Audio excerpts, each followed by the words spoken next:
Nearly a week after Title 42 expired, as many as 35,000 people were reportedly waiting on the Mexico side of the border to cross into the U.S. Here in El Paso, Texas, some migrants have been sleeping on the streets as shelters remain at capacity.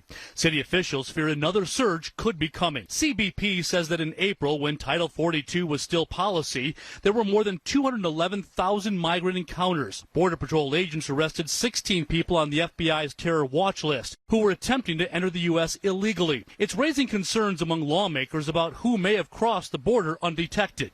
That after the expiration of Title 42, those numbers may get even greater, and there may be even more of a strain on the resources of these municipalities that already can't afford it. And Tennessee National Guard troops are now being deployed to the southern border to help deal with the surge of illegal immigrants. Jeff, as you'll remember, it's now been 2 weeks since Title 42 ended. That was the pandemic-era policy that allowed U.S. officials to immediately expel anyone arriving at the U.S. southern border.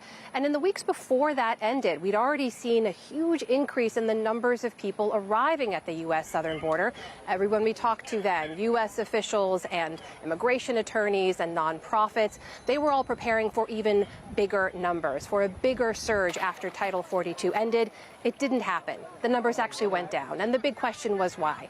Well, we found out why today. When we crossed into Mexico and we spoke with people waiting on the Mexican side of the border, there is now a huge backup there. People from Venezuela and Honduras and Colombia and further afield who say they are now going to wait because of the rule changes that U.S. officials have implemented. They know now that the message the U.S. officials have been trying to get across for months now, saying the border is not open, saying that if you try to enter without permission, you could be banned from entry, saying you can't enter without an appointment with a U.S. border official. They have heard that message loud and clear. They tell us that they are going to wait. That is why the numbers have gone down.